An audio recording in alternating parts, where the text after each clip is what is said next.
Good afternoon, everyone. I can officially say that because it's at least noon in the Pacific time zone at this point. If we have any viewers in Hawaii, well, you're used to hearing that. Good afternoon at 7 o'clock in the morning. So how's everybody doing? It is now 2 minutes after 3 o'clock. I'm going to wait a few more minutes just to see if anybody else shows up. We've only got 10 viewers in here right now. And hello to Wild Bill, Farm Dog, Eric Byard, Joe McBride, Dennis Paulson. Got Scott Hall in here. Docs and Doctresses.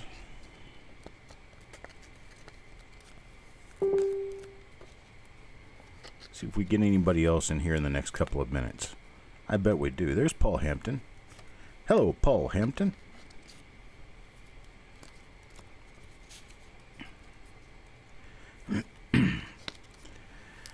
So we've got this reveal plus one more today. We're doing yesterday's reveals today. We've got this one as a 1958 Philadelphia. We'd be lucky to find anything good in this, but it's always worth a try. We could end up with some really nice higher grade coins in this roll. There are no known double die obverses for 1958 Philadelphia other than the one and the only extremely rare, extremely rare, stupid rare, major double die obverse for 1958D. There are a grand total of 2 coins known. Never has a third arisen, and the 2 that are known were discovered back in the early 80s.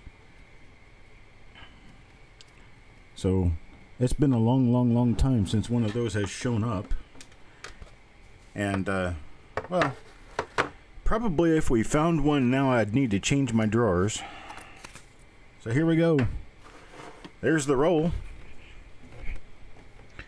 58 over 7s do not exist. They never did. I'll get into it a little bit later, but they do not exist. There is no such thing. All right, we got the roll coming open.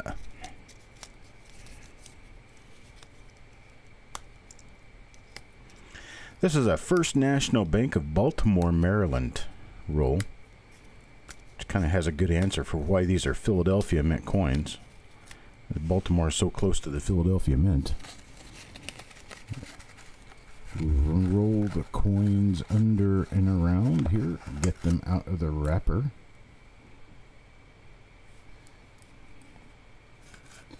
Well, 1 to 10, I'd call these about a 7.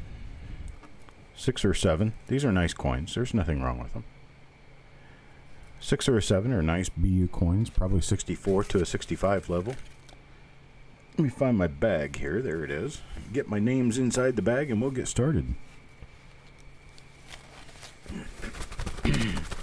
Dennis, you don't have one. There is no such thing.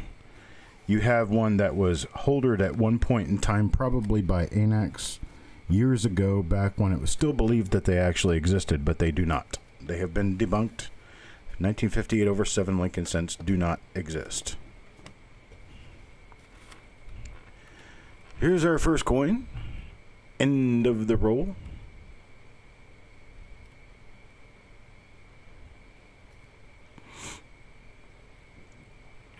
A little bit of fuzz dust on it, but otherwise a really nice coin. There's absolutely nothing wrong with this coin. Anything we can find to add to the history of the Lincoln cent today would be much appreciated.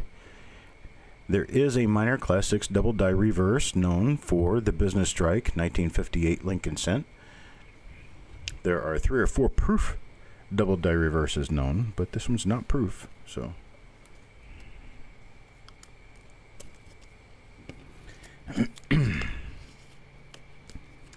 Please understand me when I tell you, Dennis, there's no such thing as a 1958 over 7 Lincoln cent.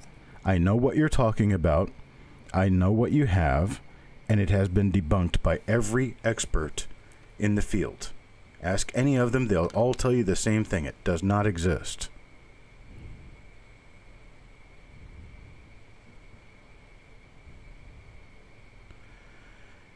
There's a die gouge on the obverse of probably a master die for 1958 that turned up on 1958 Philadelphia and Denver Lincoln cents through the year.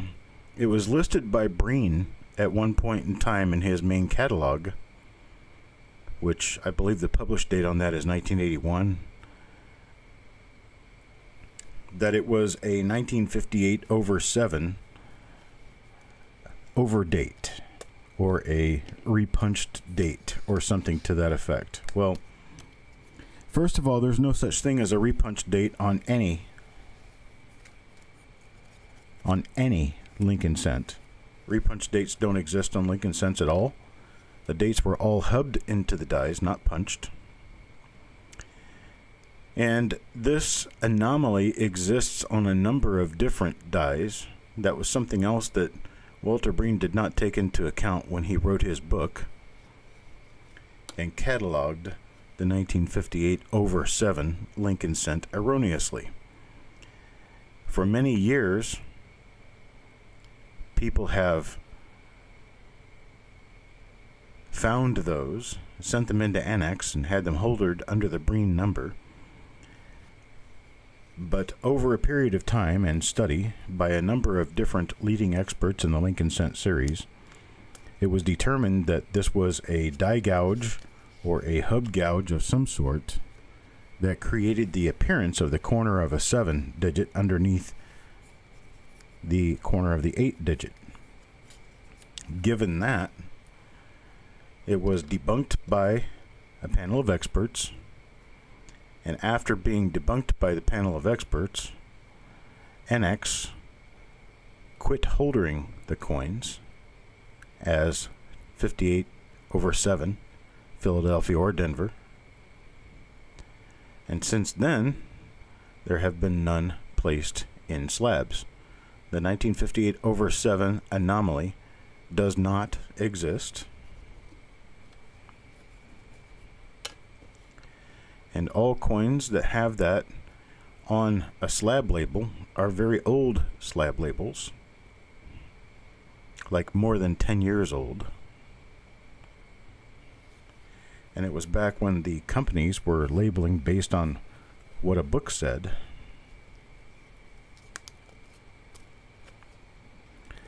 Dennis, dude, they don't exist. I don't know how many more times I gotta say that. They can't exist, and they don't.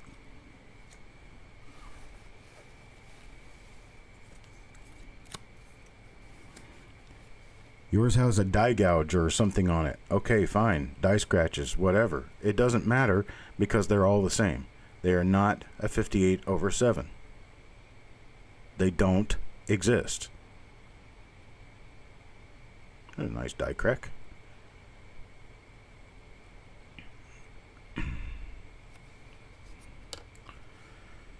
I don't happen to see that particular flaw on any of these coins, but most of the time when I go through a 1958 roll, I will see at least one or two of them and make mention of it.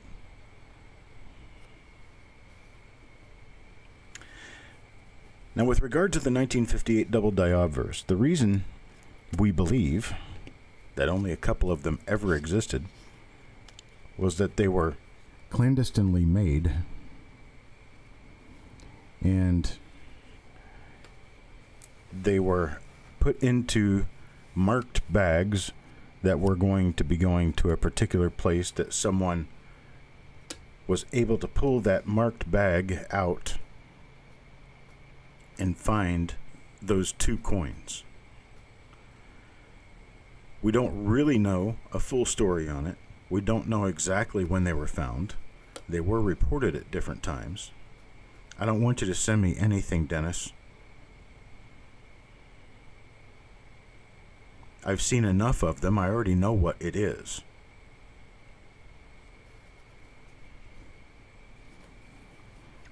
But those two double dies are the only ones ever reported. There's only been two of them reported. They've been photographed a number of times. They are genuine double dies, and they are extremely nice.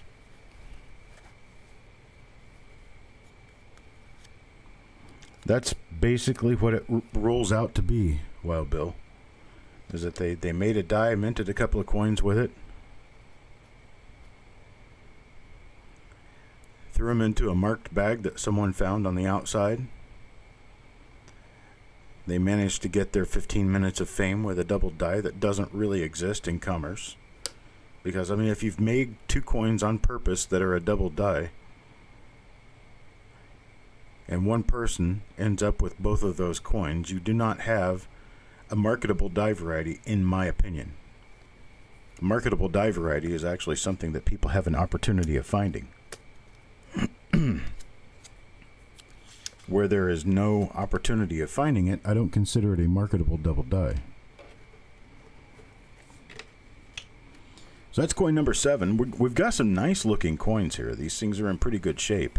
There are very few spots, nice looking coins. But so far, we've not managed to locate any die varieties, which doesn't completely surprise me. You don't generally expect to find much on 1958, but we look anyway because, well, we have inquisitive minds and we want to know.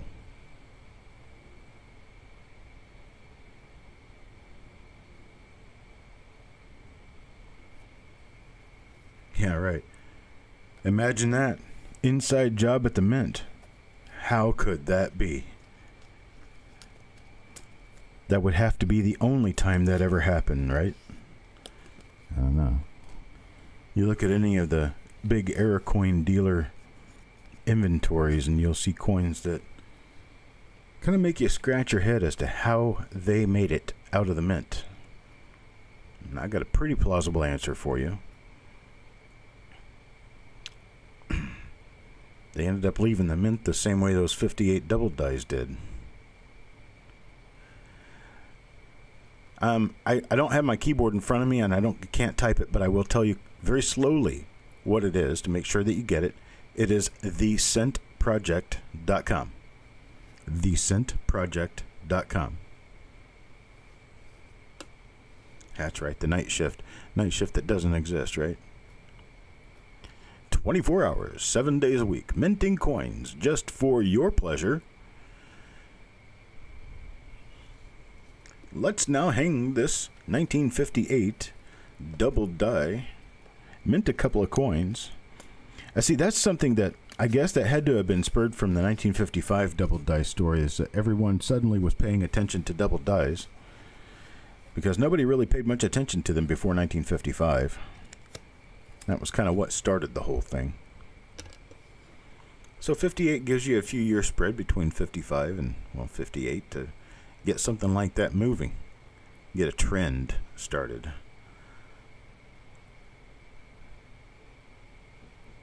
So, yep, somebody from the Mint hopped up out of bed one morning and says, I'm feeling mighty chipper. I think I'm going to start a trend today.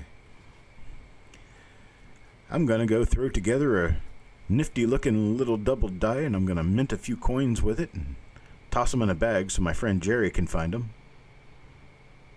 I'll have to mark it with a little heart on the top of the bag or something like that so Jerry knows which bag I'm marking. And we'll sell those coins for, wow, gosh, we might even get $150 a piece for them. 55 double dies were never actually cheap. There was a period in time where you could probably get them for, I don't know, $25 to $50 a piece. But $25 to $50 a piece was not cheap in 1955. $50 was an entire house payment, basically. Kind of like the $1,000 to $1,500 you get them for now. Just kind of, you know, it's kind of a trend in monetary spending and earning that we don't really pay that close attention to. When we think about prices from way back when, we don't think about earnings from way back when. For instance, in 1950, it cost $1.50 to get into a Brooklyn Dodgers game. $1.50 to get you a bleacher seat and the Brooklyn Dodgers to watch them play against the New York Yankees in the World Series or whatever. But you have to think that $1.50 in 1950 was enough money to buy a bag of groceries. And a typical burger flipper only made 25 cents an hour. You're talking about 6 hours of income. That's an entire day's income to to watch a baseball game. Well, now it costs you 50, 60 bucks to get into a baseball game. Well, that's a day's salary there. It's 5 hours worth of salary at 10 bucks an hour. So consider that when you think about how cheap something was way back when. Well, yeah, it was cheap. It was cheap to today's standards. I don't think anybody could have ever imagined making $80,000 a year back then. $80,000 a year doesn't sound like a whole lot of money now.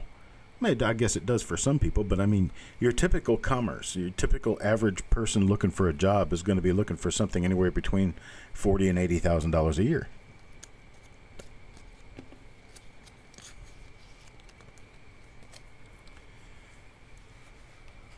So you can just about as much afford $3.50 for a loaf of bread as they could for 10 cents for a loaf of bread back in 1950. The price is just about the same. It's just the dollar amount that's different. Look at it as a percentage of your income. You know how they say that you should be able to afford roughly 30 to 40% of your income for your house?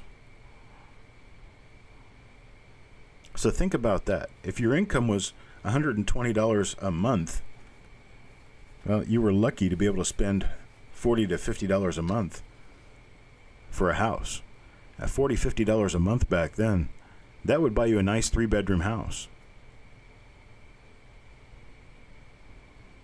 Of course, it would have a 1-car garage and 1 bathroom, because back then people weren't stingy like we are now. We have to have everything. It's a good thing that we're starting to graduate out of needing a jetted bathtub in the master suite. Hardly anybody uses those.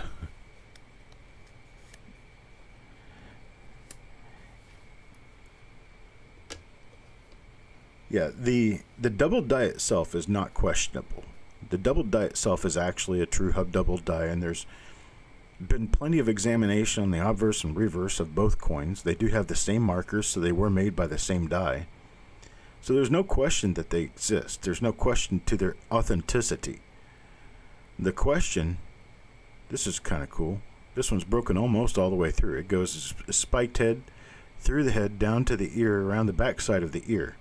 And then it stops and it picks back up here just below the collar of the coat and goes all the way down to the rim. Nice.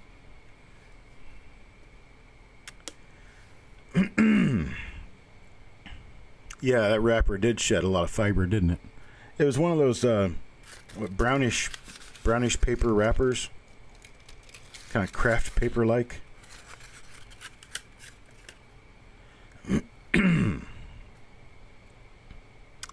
A question from Adam. How many uncirculated 1955 double dies do you think there are still out there in the community to be found?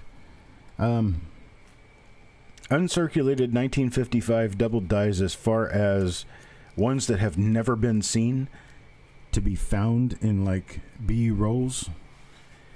Well, first, I mean, it's important to think about the quantity of coins made. And 1955 double dies are known into late-mid die state. Late-mid die state means probably 50,000 coins. So if we're going to take it that there was a mintage of 50,000 coins, which is a complete and total guess, but for hypothetical purposes, we'll use that number. So say there were 50,000 of them minted. I would say probably 10 to 20,000 of them went into the gutters without even being seen, ever. And they're completely gone, destroyed, buried in parks or whatever, waiting for a metal detectorist to come and find them. That's probably a good fifth of them. As for ones that are still uncirculated, waiting to be found, that have never been seen before because they were bagged and rolled and whatever before people got a chance to look at them, I'm going to go with a pretty short number, and here's why. There aren't a whole lot of original source material rolls out there left for 1955 because so many of them were gone through back in those days looking for this big shiny double die that you could get $100 for or $50 for, whatever the price was back then. And so a lot of people opened a lot of rolls. In fact, the 1955 double die is probably one of the main reasons that the roll hoarding craze of the late 50s and early 60s got started, and the reason that still today you can find a lot of rolls of coins in the 1960s for just a couple of dollars. Because there's so many rolls out there that were saved. There's a lot of availability. So, going with the 1955 double dies in uncirculated grades that are known to exist, we're talking about a few hundred. There's probably anywhere between 300 and 600, I would say. The ones that have yet to be found, I'm going to say probably fewer than 100. Probably fewer than 100 left out there in original bank wrapped rolls or in original sealed bags, if there is still such a thing for 1958 or 1955. But it's a big deal, that's for sure. I mean, if anybody were to ever find one in an original roll, they're likely to find at least 3 or 4 of them. And in some cases, when you find one thing in a particular roll, you're going to end up finding 20 to 25 of them. You do that with the 55 double die. You find 20, 25, 1955 double dies, and you get them all slabbed and throw them out there on the market at one time, you're going to crash the market. Because no one's going to pay $5,000 for something that 23 more of them suddenly came onto the market. You do have to watch that little point right there. If you do happen to run across a roll, open it up, and find a whole bunch of something rare in it, be willing to understand that you'll have to hang on to most of it without letting anybody know you have it in order to protect the market. Telltale Batdorf roll marked 1955p. Tempts you every time you look in the box it's stored in. Yeah. I would hate to open something like that, primarily because most of the value is in the wrapper itself and the idea that there may be something inside the roll. I would absolutely hate to see somebody buy that for a lot of money and turn around and just tear up the paper and open the roll and find out that it's 1955D.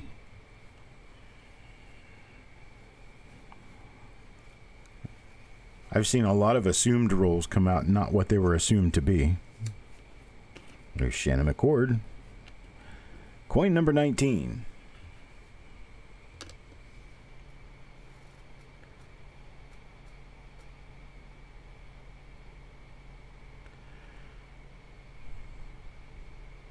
Now we talk about double dies. Let's talk about double dies that have not yet been discovered that are nice. The more major double dies. There's a fleck of metal about to fall off the coin right there. Nice major double dies that have not yet been discovered. Now, we have a lot of people going through coins. We got a lot more people going through coins today than we've ever had before. And the people going through coins now are finding a lot of minor repunchment marks and minor double dies that have yet to be reported and have yet to be listed in any of the listing systems. None of them are infallible. All of them have faults. All of them have shortcomings, and one of those shortcomings with all of them is that none of them is complete, including coppercoins.com. There's nothing complete about coppercoins.com. Hello, Kelly. So what we end up with, or what we have at present with regard to listings, there's a lot of major double dies listed. Now, the major double dies and repunchment marks that are listed are typically not easily overcome with anything close to it, meaning that we're not finding a lot of major stuff anymore. Once in a great while, a major double die will be found that has never been discovered before. But for the most part, I think we've just about tapped everything out on the heavy hitter double dies and repunchment marks from everywhere from, I would say, 1980 going on back. Anything after 1980, there's still chances of finding something major that hasn't been discovered. I mean, it was just, what, 6 or 8 years ago that a major doubled ear on a 1988 Lincoln cent was discovered. A few years before that, a major double die reverse on a 1982 small date zinc Lincoln cent was discovered. And this was major double die for you. Thousands of dollars in value.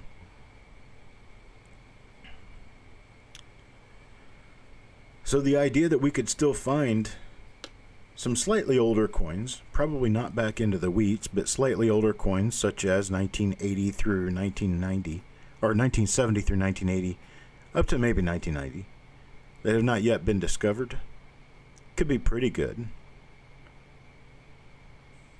But if you're looking to be the discoverer of something big, new, and different, you'll need to take a look in the most modern coins. I would say stick with the Shield Sense. Shield Sense, there's relatively good stuff being found on a regular and frequent basis.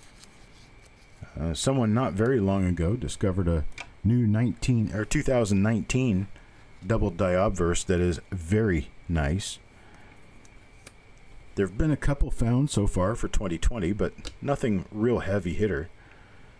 But that doesn't mean that it doesn't exist or it won't exist before the year is up, so just keep looking.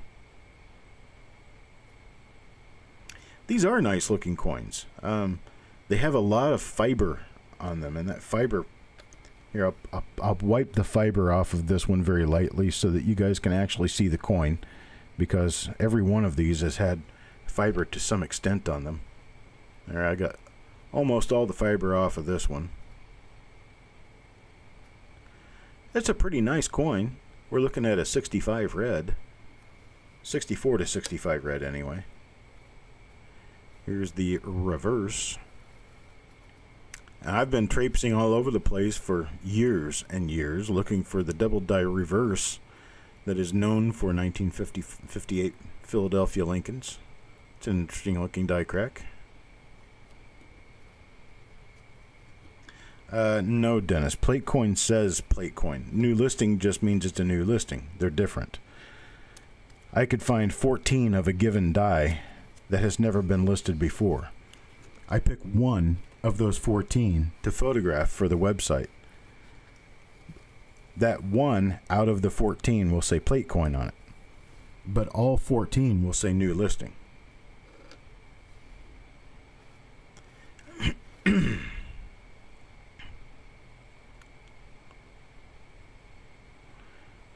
Let's see. I'm pretty much finding sort of what I expected out of this roll. You expect normal. You hope for better.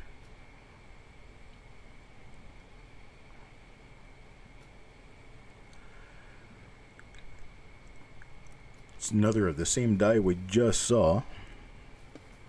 It's got that interesting curved die crack above the N of 1. Actually from the left, from the right side all the way through.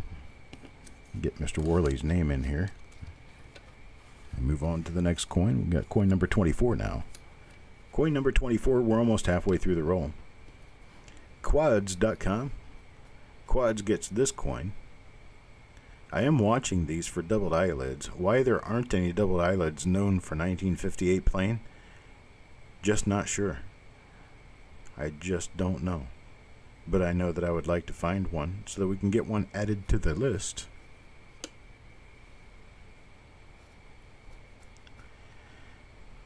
Do I have any idea the new listings that will be in the Cherry Picker's Guide? No, I do not. I'm not involved in the die selection process for the Cherry Picker's Guide, and I completely disagree with some dies that they have left out of the Cherry Picker's Guide over the years. So I don't know what their rhyme or reason is to what they list and what they don't list, but the fact that 1960 DRPM number 1 is not in there really kind of just makes me wonder about the validity of the whole thing. 1960 DRPM number 1 is the strongest memorial cent RPM in existence, and it's not listed in the Cherry Picker's Guide. Makes no sense.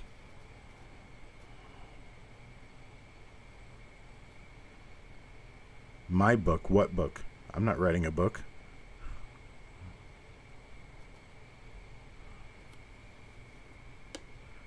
I don't think it used to be in there. Oops, we got a spot. Yuck spot.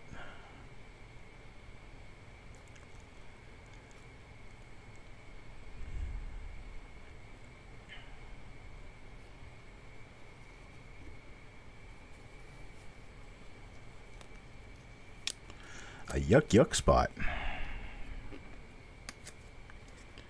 I'm going to have an awesome book. Well, it sounds like a fortune cookie to me. You will write an awesome book. That's great. I didn't even know I was writing a book. So I don't have any current plans to create a book. I may eventually, but I do not have any current plans to make a book.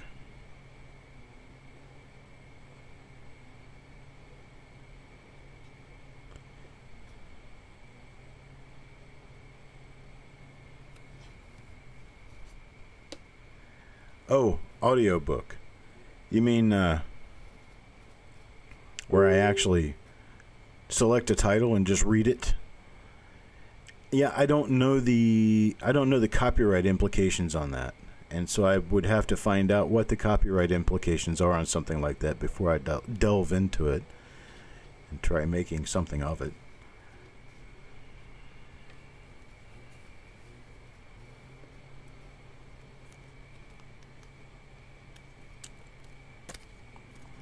No RPM listings at all for 1955 S Nichols? Wow. I don't know much of anything about Nichols, or I'd be able to respond to that intelligibly. Well, it was basically the only thing I can say. No intelligent response from this side of the pond. I work in pennies only. If it's not copper, I don't know much about it. There's a 1958, basically like a poor man's double there. It's essentially the same thing that caused the 1955s as dye abrasion.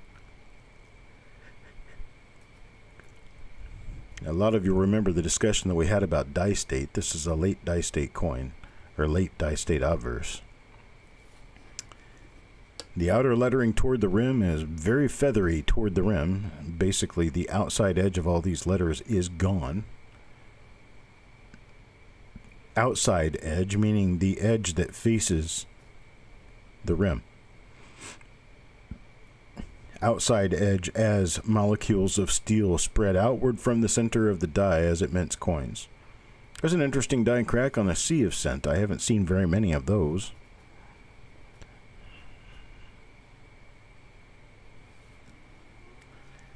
Oh, for Bauer, yeah, Bauer, that was the first edition. That was first edition of the Red Book for Lincoln Cents, a Red Book series.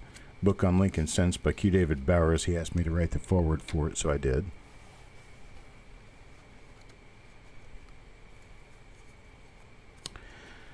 John Brandon Bow.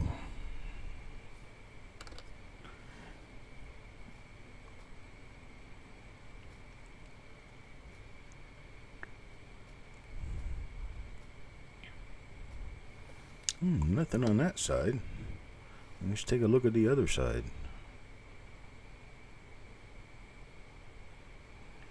This really is kind of how I planned to see this roll come out. I did not necessarily plan on finding die varieties. It's always nice to hunt for them and see if we can find them, though. But given they're so little known for 1958 Philadelphia, kind of figured this is what we would end up with. I was hoping it wouldn't. Shannon McCord.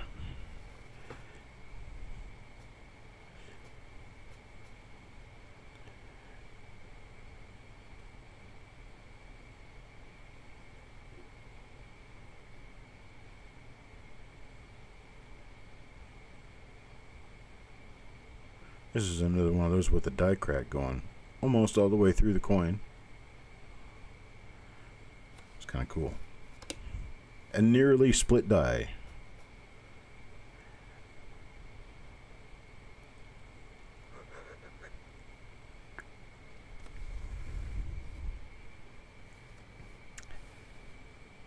Have I obtained a copy of my original book yet? I have a couple of copies of it, yes. I've had them since I published it.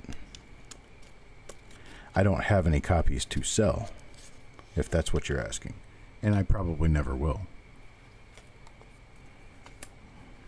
Mike Birchman.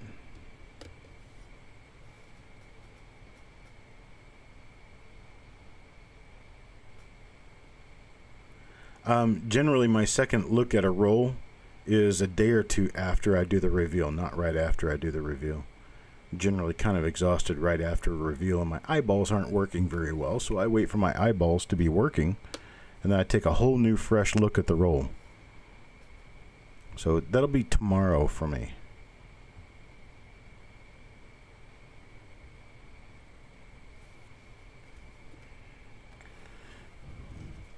That's coin number 30. Mike Birchman. Coin number 31 now. Yes, that is true, Adam. The Master Hub had worn down to a point where there is not much detail on it by 1950s. This particular design was used from prior to World War II all the way through 1964. Actually to 1968.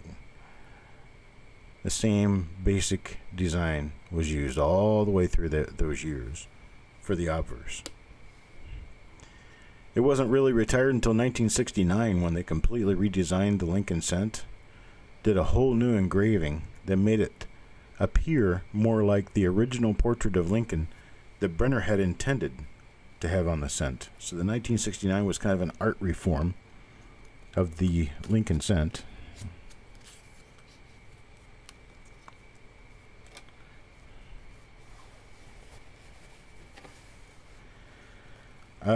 As for the 2009 satin finish stuff, I have no idea. I don't think there's anything listed for those. So if you found anything, you'd probably be the first to report it.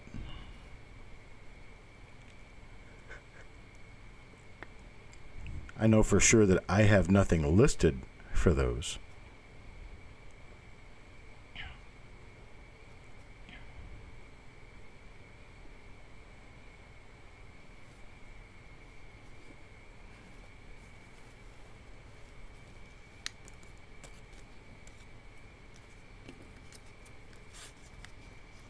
And that was number 32 for Farm Dog.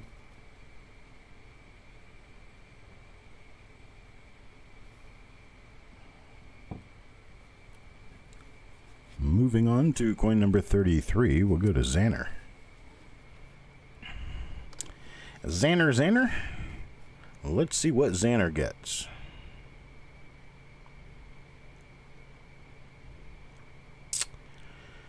Well, I see nothing on the obverse.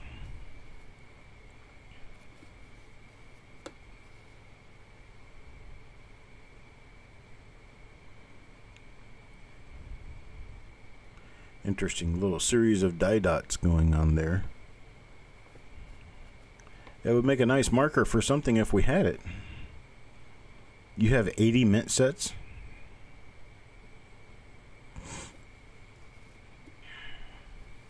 Or you got 40 mint sets with 80 coins.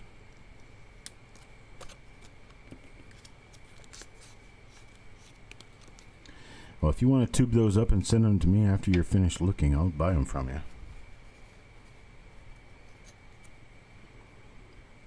Where can we find more DDR listings on Lincoln Cent Resource besides the top 100? I don't know. I don't use Lincoln Cent Resource, so I don't have any idea what they list and what they don't list, but coppercoins.com lists marker information for over 3,000 different die varieties for the Lincoln Cent. That's my website, and that's what I concentrate on. I don't generally use Lincoln Cent Resource. Some of their information is good, some of their information is incorrect, and some of their information is just plain out of date.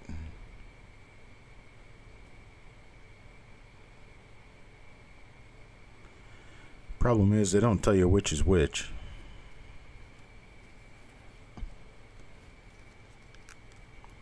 No, I have nothing to do with Lincoln Cent Resource. I might have at one point in time contributed some information to them, but that has never been a website that I managed or worked on.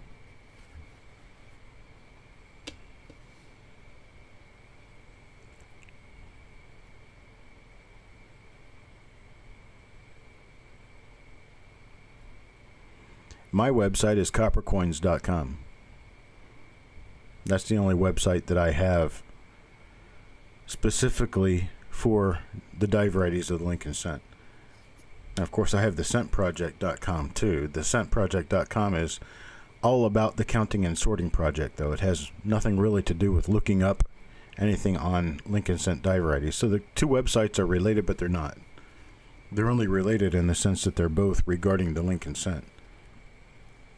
And then I also have lincolncent.com. Lincolncent.com is a place where you can go and purchase Lincoln Cents, although it has not been restocked in quite some time now.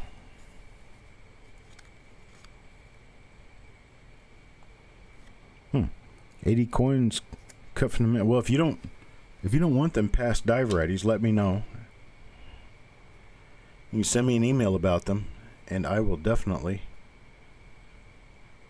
reply to you with regard to purchasing them. Oh, and you did ask another question about how to become involved in the Cent Project. You just go to thecentproject.com. Go to the frequently asked questions area and look into it there. I have so many people asking, how do I become a member? How do I do this? How do I do this? And so I built it all up on the website so everybody could read it. And I just point everyone to the website at this point, because I honestly don't have time to answer 140 emails a day with the same answer. Go to thecentproject.com. Take a look. Should be a very good project to be involved in. Son of a Silver Stacker, he said out of mint sets. Those would be uncirculated. They're uncirculated satin finish coins. They're not the proof coins.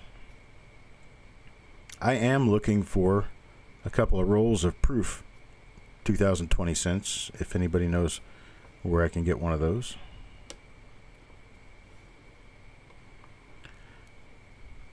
We also have a Facebook group. For those of you who are on Facebook, we have a Facebook group for the Cent Project. Just go into Facebook and type in the search, the Cent Project. It'll come up. It has a burlap sack looking background with an outline of the United States and a bunch of pennies inside of it. And it says the Cent Project 2020 on it.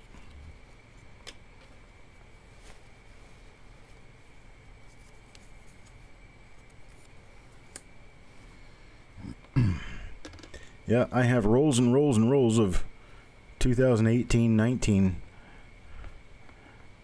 proof cents, but I don't have any 2020 proof cents, so I need to get myself a little bit of stock in them. If anybody knows where I can get a roll of them, let them know that I'm available and that I'm looking for a roll.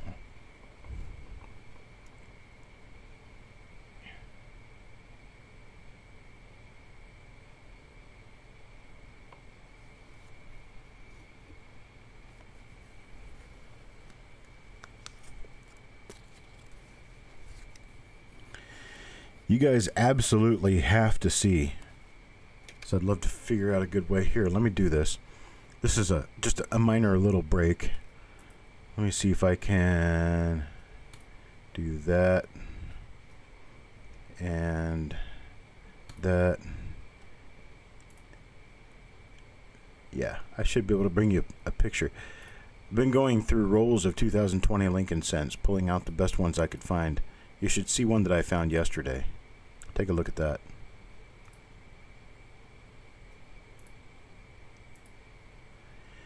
Man, these things just don't get nicer. And yeah, there's a little rim hit up at the top on the reverse. There's a couple of little pock marks and scratches or whatnot, but man, this coin is a 67. Easy.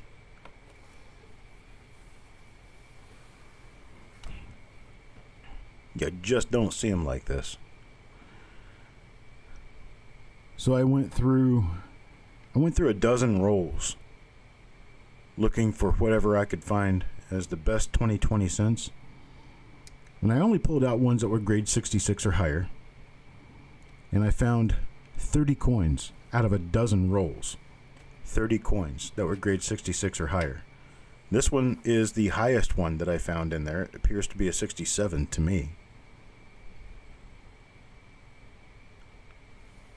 I couldn't believe that when I saw it. It was like, wow, this is neat. It's got some of those planchet stripes on it, like down at the bottom of his bust and on his cheek and on his forehead, but that's very common. You almost can't get away from those. Is what a die chip.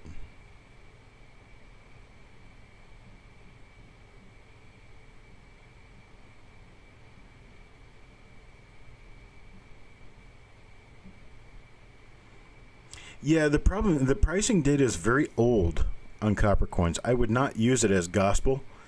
Use it as a decent idea. You know, of course, everything scarce is going to have higher values. So that's basically what I'm saying. But don't buy something for $50 just because Chuck said it was worth $50 on his website. Those prices are probably 10, 15 years old now. But I just thought that was really cool. I thought I'd give you a chance to take a look at it. Okay, let's get on. Coin number 39 now. Okay, I drew Adam's name. So Adam Chambers will get coin number 39 here. Oh, we got a fleck of something sitting on the coin. There we go. Now it's gone.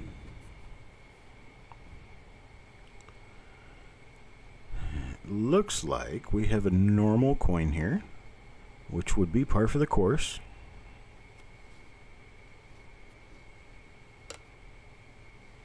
That was a nice 2020, wasn't it?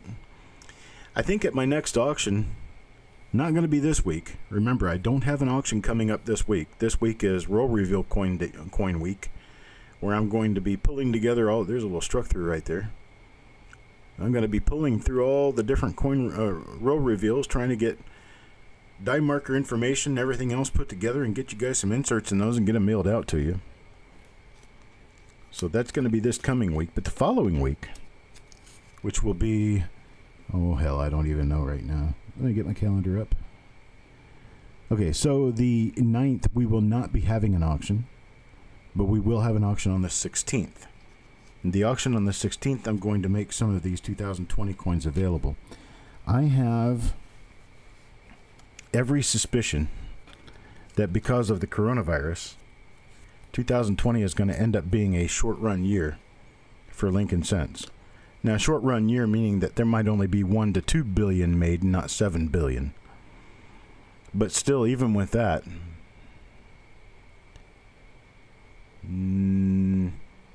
hang on.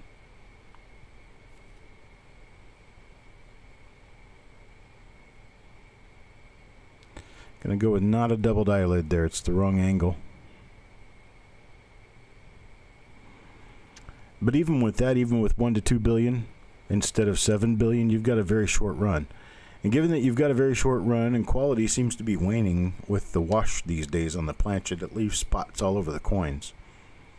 And I've noticed that that's been a very common feature of coins over the last 2 to 3 years now, at least. That most of the Lincoln Cents have spots all over them. If you can find decent spot-free coins from 2020, I think you're doing pretty good. So what I'm going to do is I'm going to put these 2020 Philadelphia coins up on the market, see what happens with them. And I might send some in for grading if I can get more rolls to go through. But man, there's some pretty decent coins in the rolls I've been through, but there's also a lot of really spotty coins. I noticed a lot of spotty coins.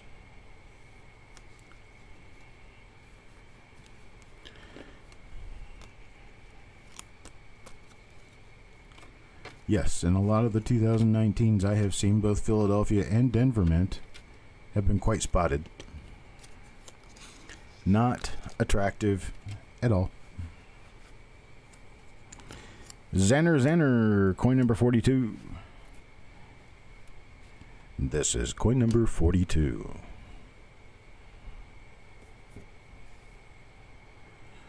All right, let's see what we have here.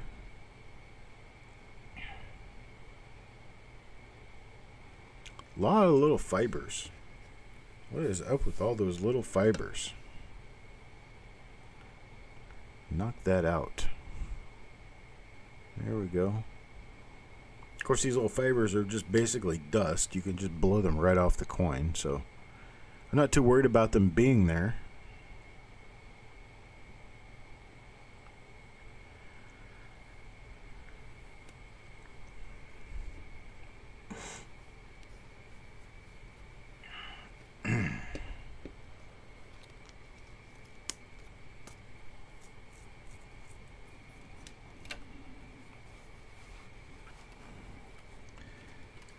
Well, if there's one thing you could do that would interest me any less, I can't necessarily pick it out with regard to a basketball coin.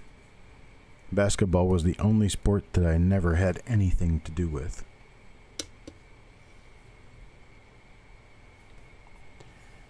I even watch hockey. No basketball, thank you.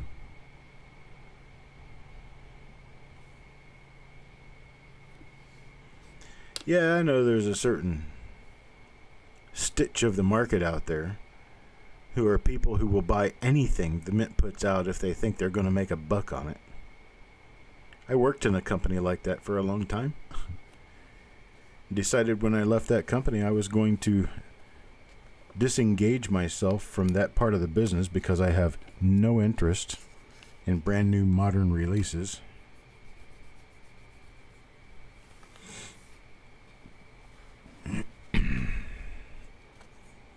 Sissy Atwell.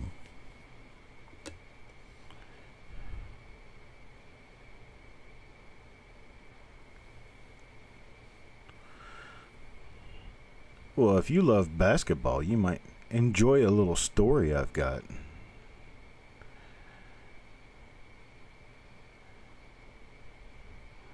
What's the announcer's name? The guy is announcer in college basketball. Works for ESPN. Worked for him for a long time. I can't remember the guy's name right now. Dick Vitale, that's right. I just didn't think about it for a little while. I don't know anybody here knows that Dick Vitale actually lives in Lakewood Ranch, Florida. And he owns a breakfast restaurant over there. And I had a visitor in town from out of town. I went and sat down at that restaurant, was eating, and Mr. Vitale comes in with his family and sits down at the table right next to us and starts their breakfast.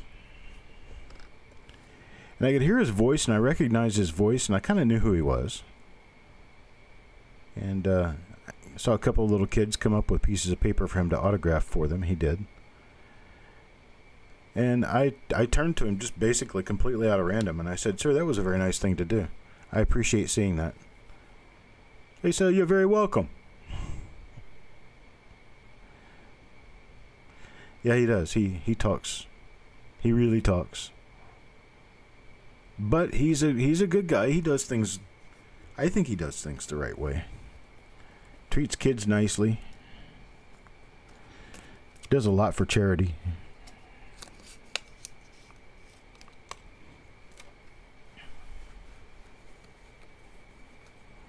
Oh, I didn't know anything about him as a coach. I just knew he was an announcer. Didn't have any idea he was a coach. Sounds good, Steve.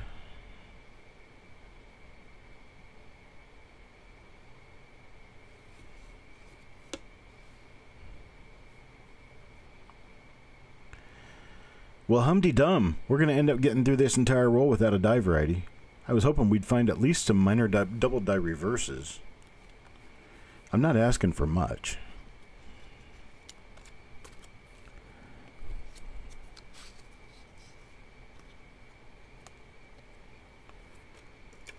Oh, he coached the Pistons. That's in, what, Detroit?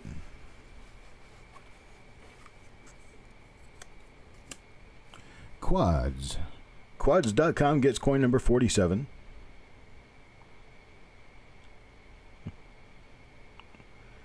So I could do that. I could do a commercial for you, Quads. I don't know what Quads.com is, but I could do a commercial for you. Come on over to Quads.com. And I have to look at it. I hope it's not like a, porn site or a bomb making site or something.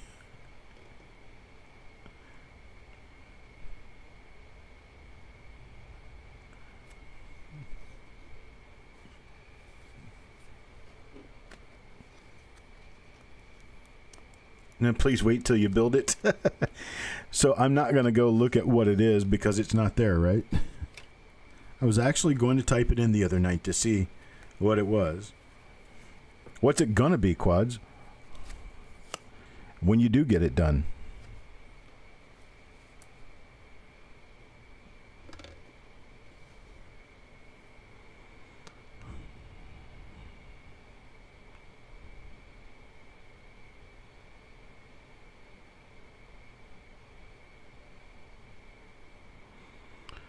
And it's got to have some importance to you if your YouTube name is it. FPV drone site. Okay, help me out. What is FPV?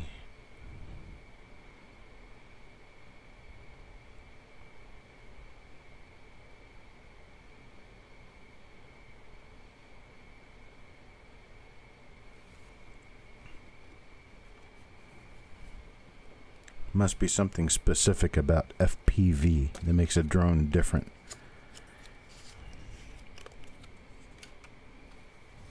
All I could think of is Federal Pilot something.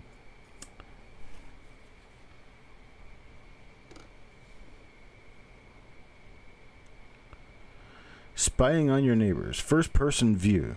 Flying with cameras. Oh, okay. Need a camera in the air? Come to quads.com.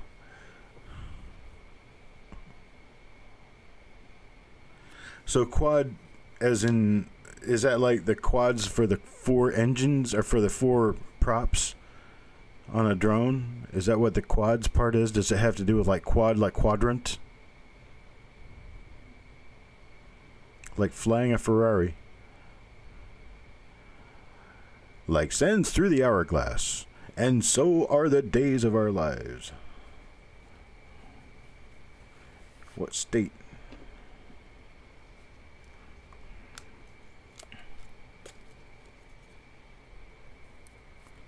A kid crashes drone in your backyard. That's fine. You can tell him he can go back and get his drone as long as you get his remote. Quadcopters with a K. Got it. Understood. Man. Sometimes I think I'm actually pretty smart. All right, Joe McBride gets coin number 50. That's going to be the last coin in the roll. Let me dust this thing off here.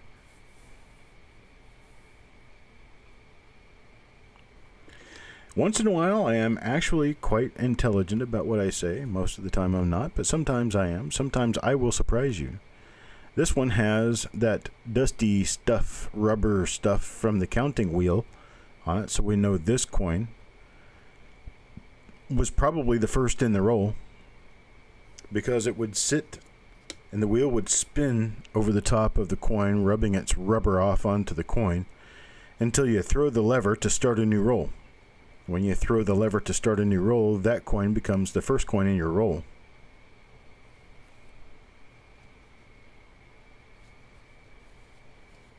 He never came to get it? Wow. Yeah, probably because you'd want to see the video he was shooting. You know, through your bathroom window or something. All right, folks. We got no die varieties in this one, but we did have a good time. We got 50 1958 Lincoln cents ready to go out in your packages. I appreciate it, folks. Thank you very much for all of your support. If we have any passing questions or last questions prior to us going into sleep mode until, what time is it now? 4 o'clock until our, what do we got tonight? 7 o'clock show. 7 o'clock show is a 1945 D roll. The 7 o'clock hour.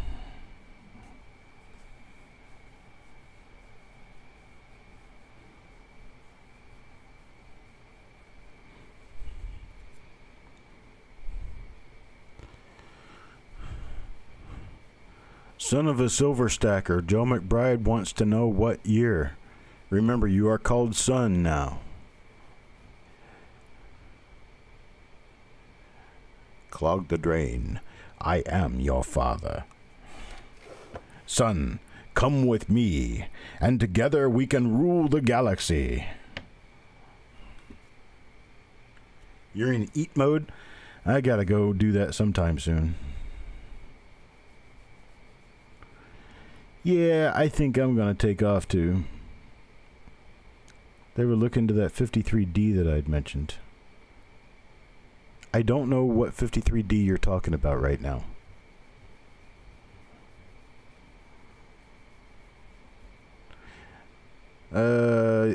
Yo man, send me an email on it. I can't remember everything. I just have a hard time remembering things, and I'm racking my brain trying to figure out where we had communication about that. And I don't remember it at this point. If I didn't respond to you about a 53D, then I didn't. I basically got pulled away or something. So just send me an email. We'll talk about it. Oh, that. With regard to the 53. Okay. That, I will go back. I'll look into it. I now know exactly what you're talking about. I'll go back and I'll look into it while I'm eating my dinner here. All right, folks, it's 4 o'clock. I'll be back at 7. That's in 3 hours. Come back and watch the 1945 D-roll come out of its sleeve for the first time ever. I appreciate it, guys, and you guys have a great afternoon. I'll talk to you later.